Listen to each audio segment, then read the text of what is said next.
قرآن سے بہت سی ایسی اقوام ہیں جنہوں نے انبیاء کا مقابلہ کیا ہے، اللہ تعالیٰ نے ان کو ہلاک کر دیا ہے. ٹھیک.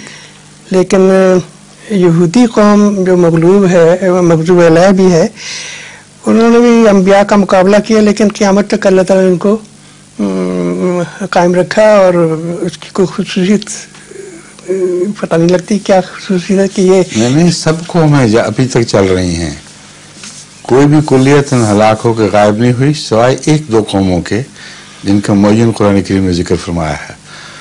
ورنہ یہ جتنے باقیات آپ کو ملتے ہیں دنیا میں، جتنی باقیات ملتی ہیں وہ انبیاء کا مقابلہ کرنے والے بھی باقی رہ گئے ہیں، مگر ایک ذلیل اور بے حیثیت طور پر، نشان کے طور پر باقی ہیں. جس طرح کھنڈرات باقی رہ جاتے ہیں، ان کو دیکھ کر عمارتوں کا اندازہ ہوتا ہے، اس طرح ان قوموں کی باقیات موجود ہیں. یہ درست نہیں ہے کہ یہ تسلیم کر لیا جائے کہ ان کو کلیتاً صفحہ ہستی سے مٹا دیا گیا. بہت ایسے ہیں جن کو عبرت کے نشان کے طور پر رکھا گیا ہے، بہت ایسے ہیں جن کو دنیا کی زندگی میں سزا دینے کے لیے رکھا گیا ہے. اور بھی کئی ایسے ہو سکتے ہیں معاملات. مثلا شرک کو آپ دیکھ لیں کہ جتنی مشرک قومیں تھیں جگہ جگہ ان کی باقیات دکھائی دیتی ہیں اور چل رہے ہیں اسی طرح، جبکہ باقی دنیا بدل چکی ہے. تو یہ چیزیں عبرتناک نشانات کے طور پر کچھ مدفون ہیں، کچھ زمین پر پھرتی ہیں. یہ مقاصد ہیں اس کے.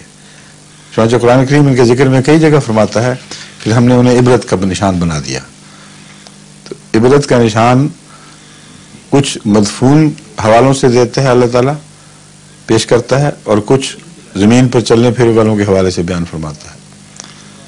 تو اس لیے یہ تو عبرت کے نشان ہیں. ان کے مٹنے میں یہ بات بھی داخل ہے کہ انہیں ذلیل و رسوا اور بے حیثیت کر کے رکھا جائے گا، مگر ان کے اندر کوئی روحانیت باقی نہیں رہے گی. زندہ لاشوں کے طور پر پھرتے رہیں گے. ان کا نہ کبھی تعلق باللہ قائم ہوگا، نہ کبھی ان سے قرب کے نشان ظاہر ہوں گے، نہ انہیں کسی عظمت کا غلبہ نصیب ہوگا. بس یہ جتنے مقابلہ کرنے والے ہیں ان کے ساتھ یہی سلوک ہوا کرتا ہے. قرآن سے تو یہی پتہ چلتا ہے.